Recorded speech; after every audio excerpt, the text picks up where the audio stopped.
So picture this for a second. We're living in a world guarded by invisible walls, right? Massive networks of data, highly sensitive info locked away in literally the most secure digital fortresses imaginable. And out there in the dark, there's this constant, absolutely thrilling battle taking place. Welcome to The Explainer. Today, we're stepping behind the curtain to take a really deep dive into one of cybersecurity's most high-stakes disciplines. I'm talking about red teaming. It's basically the art of the ethical digital siege. Over the next few minutes, we're going to tear down exactly how this differs from your standard pen testing. We'll explore that intense dynamic between attackers and defenders, look at the very real risks of simulating a siege in a live environment, and then we'll map out how you can actually build a roadmap to turn this into a career. I mean, think about the ultimate hacker fantasy. What if you could actually get paid to break into those world-class digital fortresses? No, not as a criminal looking to cause chaos or steal money, but as a top-tier professional. Your literal mission is to find the hidden security holes, those tiny invisible cracks in the armor, before the actual bad guys do. You get to play the ultimate game of digital cat and mouse, and the best part? You do it ethically. It takes intense precision, a deeply analytical mind, and, honestly, just a total obsession with figuring out exactly how complex systems fail. Hello, I am Mr. Shah, and you are watching Mr. Shah Explains Tech. Today, we're dissecting one of the most misunderstood, yet fundamentally vital and frankly exciting roles in the entire cybersecurity landscape. Okay, let's jump straight into Section 1, pen testing versus red teaming. It's incredibly important we start right here, because we really need to debunk the single biggest misconception in the industry today. So many people totally confuse red teaming with simple penetration testing. But trust me, the two are drastically different. On one side, you've got a pen test. Think of a pen test basically like a health check or a scanner. You're looking for specific known bugs, like trying to flag a standard SQL injection vulnerability or maybe digging up an outdated server plugin. It's largely a checklist.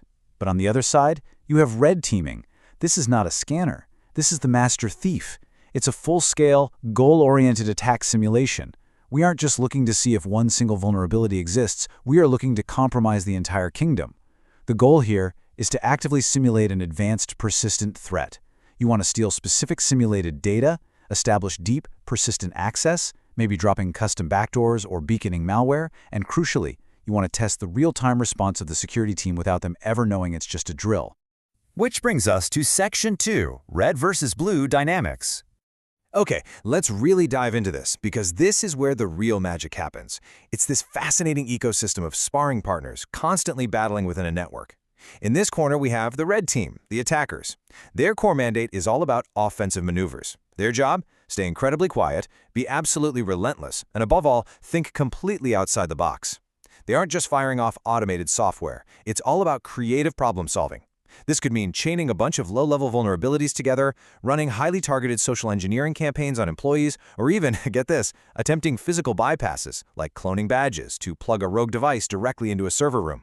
They are quite literally the ghosts in the machine. And directly countering them, we have the blue team, the defenders. This is the other half of this critical dynamic.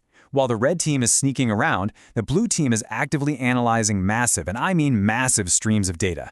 They're monitoring logs, configuring and tightening firewalls, and doing everything in their power to actively hunt down threats. They're the vigilant guards walking the digital perimeter.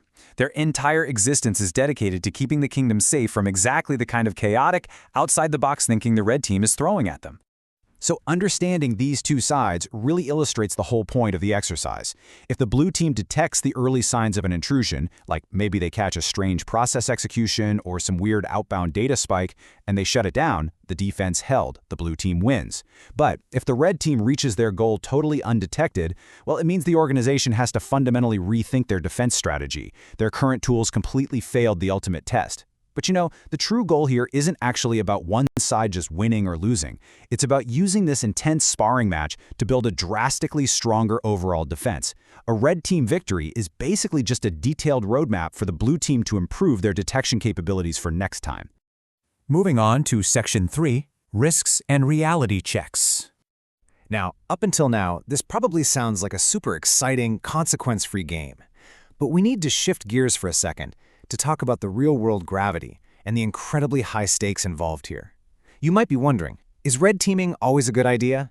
Yes, absolutely, because it provides an unparalleled reality check. It actively exposes those critical blind spots that automated software and standard pen tests just completely miss. But let me be very clear, this is not for the faint of heart. Executing a full-scale simulated attack takes insanely strict operational discipline. Why? Because you are messing with live, sensitive environments. If you push too hard or make one reckless move, there's a very real risk of accidentally crashing production systems. Taking down a client's actual operations is a total nightmare. Just imagine locking legitimate customers out of an e-commerce site during peak hours, or halting millions of dollars in transactions because an exploit caused a core service to just panic and shut down. So the whole thing is summarized perfectly right here. A professional red teamer values uptime as much as they value access. Seriously, getting that initial compromise, escalating privileges, and stealing the data means absolutely zero if you disrupt the client's actual business in the process.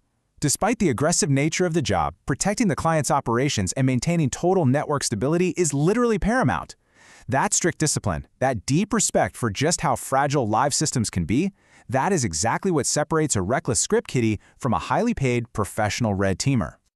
All right, let's wrap things up with Section 4, your cybersecurity career roadmap. Let's bring this explainer directly back to you and look at the practical path to actually entering this elite field. Now, what's really interesting about this is a major industry secret. The best red teamers often have a background in DevOps. I know, it kind of sounds counterintuitive at first, right? Like, why would a builder, someone whose whole job is deploying servers and keeping code running smoothly, make the best attacker? Well, the truth is, system builders make the absolute most dangerous attackers in the world. Let's break down exactly why that is. Entering this field and achieving true mastery isn't just about downloading some fancy exploit tools and firing them blindly at a target. No way. True mastery comes from understanding system architecture deeply. If you know exactly how the digital fortresses are built, if you understand the nuances of cloud provisioning, or how containerization tools like Docker and Kubernetes handle internal networking, then you know exactly how to break them. You know exactly where developers probably cut corners or misconfigure their access policies. The top professionals prepare for this not just by reading about attacks, but by actually building their own complex offensive testing labs to simulate these exact scenarios from the ground up. Which leaves us with one final, pretty essential question. Are you ready to build the fortress before you break it? Understanding the architecture, actually knowing how to construct the very systems you plan to exploit, is your key to mastering the ethical siege. I highly encourage you to keep your notifications on, because in our future explainers, we're going to start thoroughly exploring this offensive side of things and walk through exactly how to build those personal virtual labs for yourself. I'm Mr. Shah, and I'll see you in the next one.